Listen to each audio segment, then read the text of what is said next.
You guys here are in one of the most important regions in the world that will lead the PR industry in the decades to come because of social media creation. You've also got to be very, very careful, because if you're not being authentic, if you're being too promotional, if you're being non-transparent, then these content creators are going to come and bite you on the arse and tell you that you're not actually performing as you actually want to do. So it's a positive. It's a positive because you can get people and you can interact with people in a far more powerful way than you can do in other parts of the world. But it also means you've got to be also super careful, because if you slip, you're not transparent, you're not authentic, they're going to go and kick you. No such thing as a bad idea. Okay? So I don't care how feasible or unfeasible these ideas are. That's not the point of this. The point is to come up with creative ideas. Okay? Now, some may go, oh, that's not going to work. But it's a seed of an idea, a germ of idea that can be built upon and turned into something that can work. So absolutely everything is relevant. So I don't want you to hold back on this at all. You know? And just because one of you puts an idea in, is not the end of that idea. You can take that idea and build it up into something else. Because yeah, that's really, really good. But also if you take it in this direction, then we could do something else even bigger with it. You know, it's not the challenge which is the inspiration, it's the ideas that are created around it which are the inspiration to sort of feed off each other. You guys get connected with who's out around you, get connected with the world, don't live in a bubble. Because if you're in a PR agency, you are working for multiple clients on a day-to-day basis. You can be touching upon 4 clients in a day, perhaps more. So they could be ice cream, they could be fish. The client-centered messages are we have a very client-centered culture, which means we listen. It's not about me telling you the client, how to do PR, how to make your business better. You're actually the clients are actually very good at running their businesses generally. You know, a lot of our clients are multinational companies. A lot of them are very successful Chinese companies as well. They've been doing quite happily. They've been doing quite well without us for quite some time, and then they come to us because they want to go to the next level. If we're going to take them to the next level, we need to listen. It's absolutely essential to be able to listen to people, which means shutting your mouth and actually focusing on the client themselves and the story that they are actually telling you. We have the prerequisite models, and we also have the prerequisite talent as well. Some things you can't actually get away from. And, you know, I'm not necessarily a fan of just going straight to talent to actually promote the product, but I have to say that it is something that works in Hong Kong especially well. Really, really does, and you can't get away from that. Something like this probably wouldn't necessarily have worked in another market, but in Hong Kong it continues to work very, very well. So we've got plenty of media coverage for that as well. Communication as disparate target audiences, as a card-holding consumer and the Hong Kong Monetary Authority. Getting a story on the TVB Evening News isn't going to hit both of those audiences effectively. So we need to make sure we're having different strategies to reach different audiences. You get up in the morning. You may be fortunate enough not to have to get up at 6:45 a.m. But you turn on the radio, or you turn on the TV, you watch the breakfast news. You either watch it on 24/7 news channel, you watch the lifestyle breakfast show. Or you listen to the radio. You're driving into work, or perhaps you go into work on the train. Or you do a combination of the two. But you listen to the radio, perhaps whilst you're on your way to work, you're on your iPhone, or you're on your BlackBerry. You could be checking your email, your personal email, you could be on Facebook, you could be checking the news, you could be watching video, who knows. But you're killing time on that tedious journey into wherever you're going. You get to wherever you're going, perhaps you don't want to go straight into the office, you don't want to go straight to the library, you go into the coffee shop. Perhaps do a bit more Facebook there, either on your mobile device, perhaps you use it perhaps you go onto the computer that's actually installed. More social interaction, bit of Twittering, bit of Facebook action, perhaps you might use Foursquare. 10 o'clock later on in the day, you're at your desk, you may want to just dip into what's happening in the local news environment. Okay, ABC News, that's American, that's American one, but crikey, there are so many different online news outlets from Hong Kong, whether it be radio or whether it be TV, that are available online these days. It's lunchtime. You want to kill some time. Perhaps you just go on a blogger, go onto a blog, check out what's happening on that. Perhaps you write your own blog about what's going on that day. Move along to 3 o'clock in the afternoon. We were joking about this today, actually.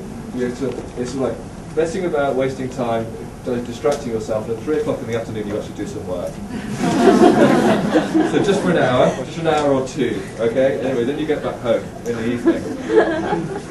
You watch a bit of TV, you watch the evening news, you watch a bit of American Idol, you watch a bit of whatever that's on TV that night. Goes on through the evening, perhaps you do a bit of late night emailing, and then we're back at the beginning again, 6:45, and we start this process all over again. The point is with this, as you probably all know, that there are just, these days, the diversity of ways we can actually reach people is just diversifying. PR isn't always proactive. Sometimes some things will come around and bite you on the arse. It will. And it's something that you don't necessarily see coming. So we have to deal with, sometimes it's not all bad. Reactive communications could be that a journalist can come up to you and say, I want to write a story about Visa on this. And it's actually, well, this is actually a really good point, actually. I'm really pleased you're interested, so we'll help you do that and make the best of the story. Visa was actually tasked by the Olympic movement to promote the Olympic movement to children. So something that they'd actually had was a children's art competition, which we rolled out here in Hong Kong. This presented many challenges because it's like, how do you get children to start drawing pictures? What's the best way of actually recruiting entries into a competition that somebody like one day doesn't actually know anything about? What's the most effective communications channels to reach the maximum amount of children very, very quickly? So we did a two-pronged approach. We went directly through the schools, and at the start of the academic year, spoke to the Education Bureau, and worked this managed to work this program into the curriculum for the year, so they could promote this campaign within art departments of schools at the appropriate time. This campaign was certainly by no means compulsory for every single school. It was voluntary whether they actually wanted to take part in it. But we also went to art groups, and we also used traditional media as well as social media as well for communicating this. But this was actually available. Shannon Chen from Corporate Communication Program. Yeah. And my question is, how to get the trust from your clients or from the CEOs of a big company? You have clients or international companies, including the China mainland big corporations. I want to know if you have different opinions. Your opinions are professional, but they don't agree with you. Yeah, that happens all the time. It does happen all the time.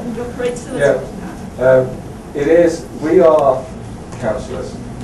We're counsellors, and it's up to the client to actually accept our counsel or not. PR agency service is very expensive, right? So, is there any way to say make it financially affordable for those organizations?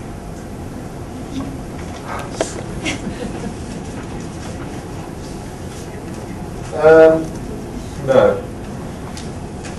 Is the answer. It costs. Look, it costs. I've got overheads. I've got to pay my staff. I've got to pay my office rent. I've got to do all these different things. We do pro bono work.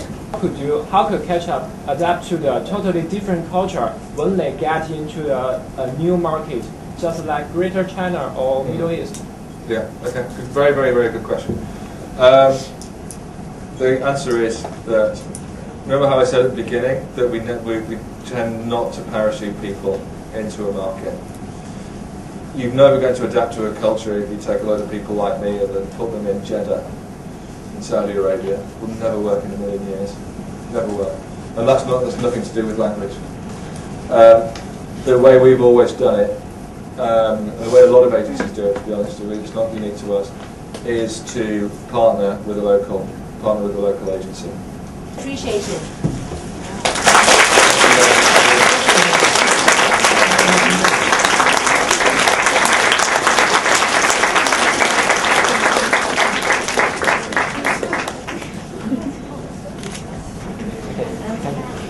Well, also thank you.